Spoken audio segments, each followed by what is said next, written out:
Alright, here we go. Home stretch. Let's do the torque balance around the crank.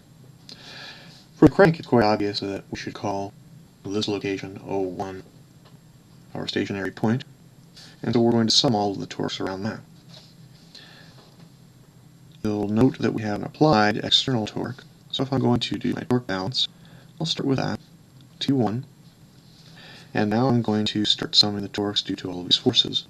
One thing you should note is that for the common rod forces, all of these would have rotated the connecting rod in a positive or counterclockwise direction, so we took them all as positive.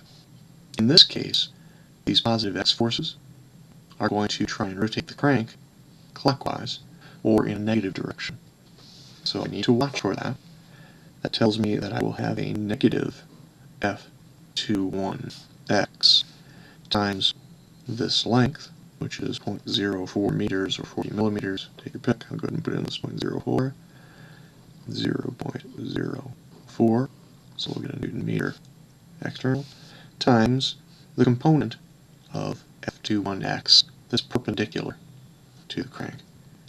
If I were to draw that in, and keeping in mind that this crank is at 45 degrees, it should be quite evident it's this side. So we'll call it sine of 45 degrees. We have a component of torque being added from the F21Y force, so plus F21Y, again times the length of the crank, and cosine of 45 degrees, which is equal to the sine, obviously.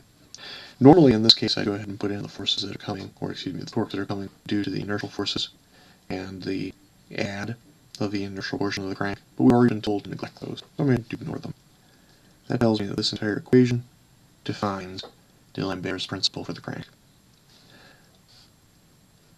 This is kind of wonderful, because all of these are known. I will leave it to you to plug in the numbers, but what you should find then is that T1 minus 0.34 Newton meters plus 4.1 Newton meters is equal to 0. Sorry. So what that tells me is that T1 is equal to negative 4.4 Newton meters.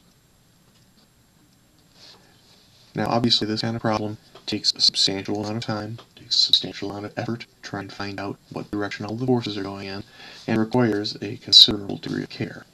So when you're doing this type of problem, take it slow and steady. Always remember rule 1, don't panic, and always start with something easy, something that you know how to do. So I'll sign off for now, and I'll see you tomorrow if you're watching the video Sunday night, or I'll see you some other time, and we'll do some more fun KDM things. Thank you.